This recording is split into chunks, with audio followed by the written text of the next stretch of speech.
नासिक मेहर में पेटे अलिफ जे सॾिते उस्तादनि मुतालबनि जी मञता लाइ घंटा घर चौक खां नेशनल प्रेस क्लब ताईं एहतिजाजी रैली कढी वई। हवाले सां ॾिसूं था मंज़ूर महेसर जी रिपोर्ट।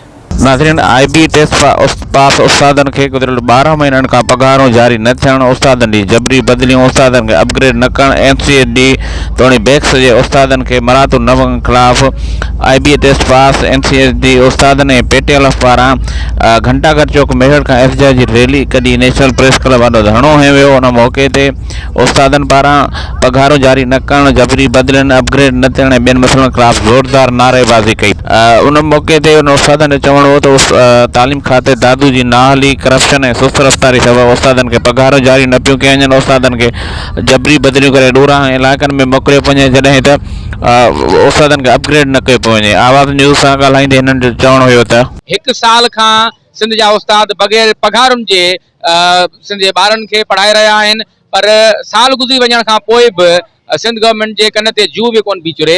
नंबर 1। नंबर 2 त सेकंड फेज़ जी जेका डेटाबेस आहे उहा 6 महीननि खां वठी करे उहा डिस्ट्रिक्ट दादू जी जारी न पई कई वञे। नंबर 3 त हिन महांगाई दौर में हिकिड़े पासे असांजूं पघारूं बंदि आहिनि, ॿिए पासे असांजूं जबरियूं बदिलियूं करे शहर जे माण्हुनि खे हार्ड एरिया में ऐं रिमोट एरिया में मोकिलियो वियो आहे, जॾहिं त रिश्वत एवज़ हार्ड एरिया जे उस्तादनि खे सहूलियत ॾेई करे शहरनि में रखियो वियो आहे। 1176 साल हिननि खां साल में निकिरी न आहिनि सघिया।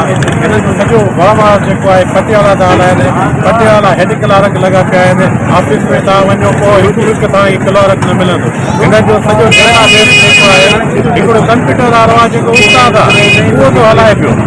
ऑफिस में तव्हांखे को रिकॉर्ड न मिलंदो। 12 महीननि खां वठी उन खां अलावा सेकंड फेज़ जी डेटा जमा कोन थी कई वञे, बैक्स जा ऐं NCA जा उस्ताद उन्हनि खे पको कयो वञे, इहो आहे सिंपल। उन खां अलावा जेके जबरी बदिलियूं कयूं वयूं आहिनि बिला जवाज़, उन्हनि खे जेको अपॉइंटमेंट पंहिंजी UC में कयो वियो, उन्हनि खे आउट ऑफ UC रखियो वियो आहे।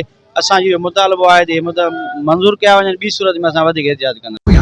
नाज़रीन, IB टेस्ट पास उस्तादनि पारां पघारूं जारी न थियण, उस्तादनि जी अपग्रेडेशन न थियण, जबरी बदिलियूं ऐं NCA जे उस्तादनि खे मरातू न मिलण ख़िलाफ़ निकितल एहतिजाजी रैली में शरीक अॻुवाननि जूं ॻाल्हियूं ॿुधियूं। हिननि मुतालबो कयो आहे त उस्तादनि खे पघारूं जारी करे जबरी बदिलियूं वापसि वठी उस्तादनि खे अपग्रेड कयो वञे ऐं NCA जे उस्तादनि खे मरावतूं ॾिनियूं वञनि। कैमरामैन यासिर ख़ान सां गॾु मंज़ूर महेसर, आवाज़ न्यूज़ मेहर।